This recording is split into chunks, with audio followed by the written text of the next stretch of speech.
রেটিংগুলো একই থাকে, তো ওগুলো আমরা স্কিপ করব। তারপরে আমরা কিভাবে একটা লিড ক্যাম্পেইন সেট আপ করতে পারি সেটা দেখব। অ্যাপ ইনস্টল ক্যাম্পেইন এবং কালেকশন অ্যাড ক্যাম্পেইন এই দুইটা একটু অ্যাডভান্স লেভেলের, তাই এই দুইটা আমরা স্কিপ করব আজকে। এবং ক্যারোসেল অ্যাড যেটা ক্যাম্পেইন আছে সেটা আমরা সেট আপ করা দেখব। এবং আমরা চ্যাট জিপিটি, সবাই আশা করি আমরা নাম শুনছি, অনেকেই ব্যবহারও করি। তো চ্যাট জিপিটিতে কিছু আমরা একটা এক্সটেনশন ব্যবহার করব, ওইটার মাধ্যমে আমরা অনেক কিছুই করতে পারবো খুব সহজে। আমাদেরকে প্রম্পটটাও লিখতে হবে না, জাস্ট আমাদের মনের ভাষাটা দিয়ে আমরা লিখতে পারবো। এটা কেন ব্যবহার করব? অ্যাড কপি লেখার জন্য। আমাদের একটা ফেসবুকে মার্কেটিং করার ক্ষেত্রে বিভিন্ন বিষয় লিখতে হয় আমাদেরকে, ফেসবুকে ক্যাপশন যেটা বলি আমরা, সেটাকে আমরা অ্যাডের ভাষায় অ্যাড কপি বলি। তো ওই অ্যাড কপিটা লেখার জন্য চ্যাট জিপিটি ব্যবহার করব। এবং এরপরে দেখব ফেসবুক বুস্টিং, কিভাবে ফেসবুক বুস্টিং করতে পারি। এর পাশাপাশি ফেসবুক বুস্টিং যখন দেখব, তখন আমরা ফেসবুক বুস্টিংয়ের জন্য ক্লায়েন্ট কিভাবে খুঁজতে পারি। আমাদের বাংলাদেশের যে যারা বুস্টিং করায় নাই, বুস্টিংটা শুধুমাত্র বাংলাদেশেই বেশি ব্যবহৃত একটা শব্দ, তবে বাইরের ক্ষেত্রে এটার কোনো মূল্যই নাই। তো বাংলাদেশে কিভাবে যারা কাজ করতে চান বাঙালিদের নিয়ে, তারা চাইলে কিভাবে বুস্টিং ক্লায়েন্ট পেতে পারেন সেটা আমি দেখাই দেবো আজকের ক্লাসে। তো প্রথমে আমরা সেলস ক্যাম্পেইন দিয়ে স্টার্ট করছি। সেলস ক্যাম্পেইন দেখানোর জন্য আমাদের যে অ্যাডস ম্যানেজার আছে সেখানে যেতে হবে। অ্যাডস ম্যানেজার কীভাবে ওপেন করতে হয়, কোত্থেকে যেতে হয়, সব কিছু আশা করি পারবেন। আরেকটা এখানে মেইন পয়েন্টটা হচ্ছে বাজেটও আমরা ক্যাম্পেইন লেভেলে সেট করতে পারি। তারপরে আসবে কি অ্যাডসেট লেভেল। অ্যাডসেট লেভেলে আমরা কি করতে পারি, আমাদের যে অডিয়েন্স ডিটেল টার্গেটিং অনেক কিছু এখানে করতে পারি। আর অ্যাড লেভেলে আমরা মানুষকে কি দেখাতে যাচ্ছি, ভিডিও ইমেজ নাকি ভিডিও নাকি কি দেখাতে যাচ্ছি আসলে আমরা, সেই জিনিসটা আমরা অ্যাডসেট লেভেলে মানে অ্যাড লেভেলে সেট করব। তাহলে প্রথমে আমরা ক্যাম্পেইন লেভেলে কি করতে পারি, কিছুই নাই, এখানে জাস্ট ক্যাম্পেইনের একটা নাম দিব। আমরা ক্যাম্পেইনের নামটা এভাবে দিতে পারি, সেলস অ্যাড, আজকের তারিখ, আচ্ছা সেলস অ্যাড, আমরা এটা $5 দিব পার ডে, $5, এবং এটা 5 দিনের জন্য চলবে, 5 days। আজকের তারিখ হচ্ছে 16/4/2024। আমরা এইভাবে একটা নাম দিলাম যাতে বুঝতে পারি, আমরা অ্যানালাইসিস করার সময় যাতে বুঝতে পারি যে এই ক্যাম্পেইনটা এত তারিখ চালাইছিলাম, এটার বাজেট ছিল এতটুকু, এই জন্য দিলাম। তারপরে হচ্ছে কি নিচে যদি আমরা যাই, তারপরে এখানে দেখাচ্ছে কি ক্যাম্পেইন ডিটেলস, অবজেক্টিভ সিলেক্ট করাই আছে। তার নিচে আসলে এটা যদি আমরা অন করি, এখানে আমরা বাজেট দিতে পারবো। তো এটা আমরা স্কিপ করে আমরা নেক্সটে দিয়ে আমরা অ্যাডসেট লেভেলে যাচ্ছি। অ্যাডসেট লেভেলেও আপনি সেমভাবে আপনি এখানে নাম দিতে পারবেন, আমি নামটা দিচ্ছি না, আর স্কিপ করলাম। এবং এখন এইটা কি করতে চান আপনি, সেলস ক্যাম্পেইন আছে এটা পড়তে চান, কিসে আপনি আপনার মেন গোলটা কোথায়, অবজেক্টিভটা কোথায়, ওয়েবসাইটে আপনি ডাটা নিতে চান নাকি অ্যাপে, নাকি আপনার মেসেজ নিতে চান, সেটা বলে দিতে হবে ফেসবুক। তো আপনি যখন সেলস ক্যাম্পেইন চালাবেন কোনো ক্লায়েন্টের জন্য বা আপনার জন্য, নির্দিষ্টভাবে আমরা ওয়েবসাইটের জন্যই চালাই এবং ওয়েবসাইটটাই সিলেক্ট করা থাকে। তো এই জন্য আমরা ওয়েবসাইট সিলেক্ট করব, যদি অন্য কোনোটা সিলেক্ট করা থাকে তাহলে সেখান থেকে আমরা ওয়েবসাইটটা সিলেক্ট করে দিব। তারপরে হচ্ছে কি পারফরমেন্স গোলস। পারফরমেন্স গোল কি করব আমরা, ম্যাক্সিমাম নাম্বার অফ কনভার্সন। এখানে আমরা অলওয়েজ এটা দিয়ে রাখবো যাতে আমাদের বেশি সেল হয়, ম্যাক্সিমাইজ নাম্বার অফ, মানে একের অধিক, ধরেন আপনার 5টা আপনি দিলেন, 5টা সেল আসছো, সে 5টা আপনি এখানে দিলে, sorry maximise number of conversion দিলে কি হবে, আপনার 5টা না আপনার 6টাও অর্ডার আসতে পারতো, 7টাও, যত বেশি অর্ডার আনা যায় ফেসবুক সেটা করবে। আর ম্যাক্সিমাম ভ্যালু অফ কনভারসেশন দিলে যে অধিক ডলারের অর্ডার আনা বা অধিক টাকার অর্ডার আনার চেষ্টা করবে ফেসবুক, তবে আপনি অলওয়েজ এটাই ম্যাক্সিমাম নাম্বার অফ কনভার্সন দিয়ে রাখবেন।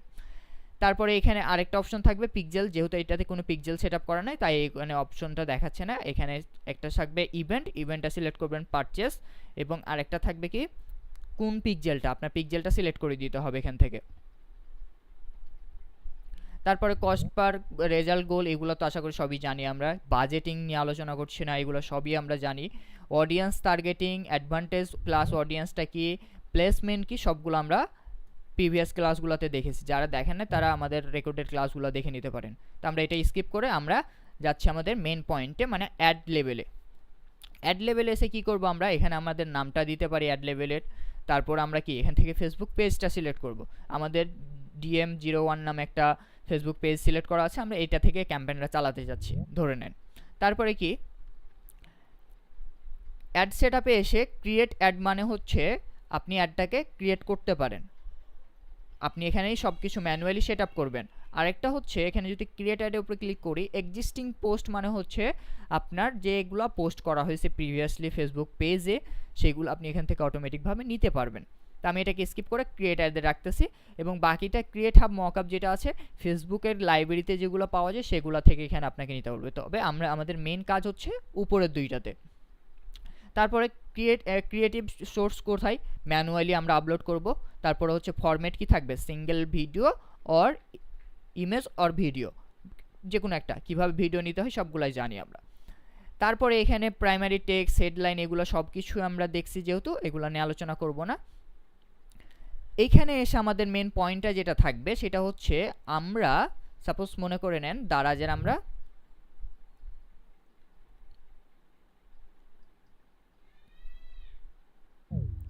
আচ্ছা আমি এখানে একটা ইমেজ নিয়ে নিই।